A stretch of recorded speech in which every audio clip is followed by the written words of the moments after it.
Makakaras pa rin tayo ng mga kalat-kalat na pag-ulan at may kasamang thunderstorm sa ilang bahagi ng Southern Luzon at sa Visayas. Dulot po yan ng northeast monsoon o amihan, shear line at easterlies.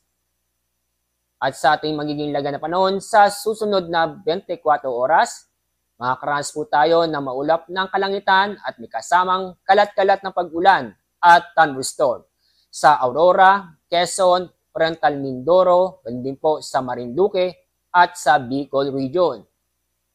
Sa lalabing buong bahagi ng Cagayan Valley at kasama rin po ang buong Ilocos Region ay makakaranas din ng maulap na papuring at may tsansa na mga mahihinang pag-ulan. Sa lalabing pong bahagi po ng Luzon, kasama po ang Metro Manila ay magiging maganda at maliwas na panahon kung saan makakaranas po tayo ng bahagyang maulap hanggang sa maulap ang kalangitan. Maliban lang po sa mga isolated na mga pag-ulan dahil sa thunderstorm. Dako tayo sa Visayas at Mindanao.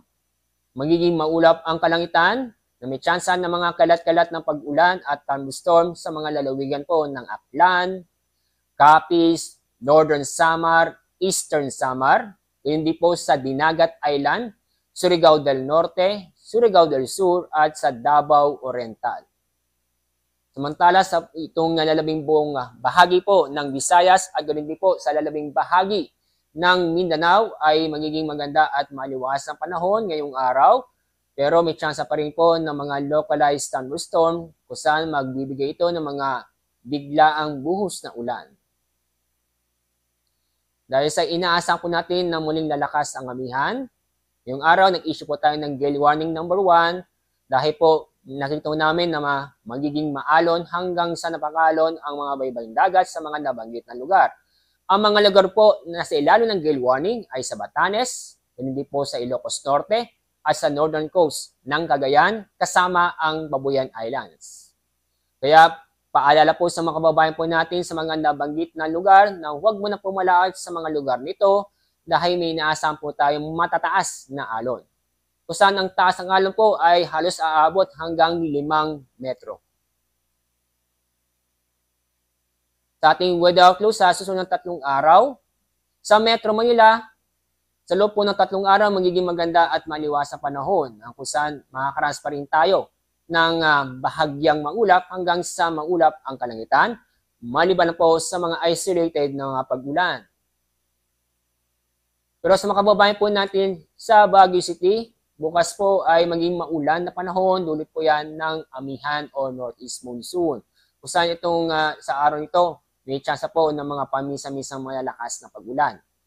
Pero pagdating po ng Sunday at Monday next week, magiging maganda at maliwasan po na panahon tayo at maliban lang po sa mga localized thunderstorm. Dako tayo sa Legazpi City, bukas po maulan na panahon ng inaasahan po natin dahil po yan sa shear line. Kung saan magbibigay ito ng mga mahihina hanggang sa katamtaman hanggang sa kumisan may malalakas na pag-ulan.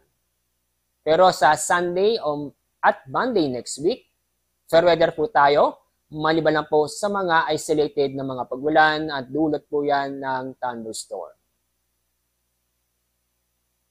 Sa Metro Cebu, sa loob po ng 3 araw, magpapatuloy na magiging maganda at maliwas sa panahon, kung saan ay bahagyang maulap hanggang sa maulap na kalangitan. Maliban na po sa mga isolated na mapag-ulan, ito yung mga biglaang buhos ng ulan. Dulot po yan ng thunderstorm. Sa mga kababayan po natin sa Metro Davao, magpapatuloy pa rin na magiging maganda at maliwalas panahon bukas hanggang Lunes next week. Asahan din pa rin ang mga isolated na mga pag-ulan sa bandang hapon ng gabi dulot ng thunderstorm. Ang araw po sisikat mamaya pong 6:01 ng umaga. Ang araw lulubog mamaya pong 5:24 ng hapon.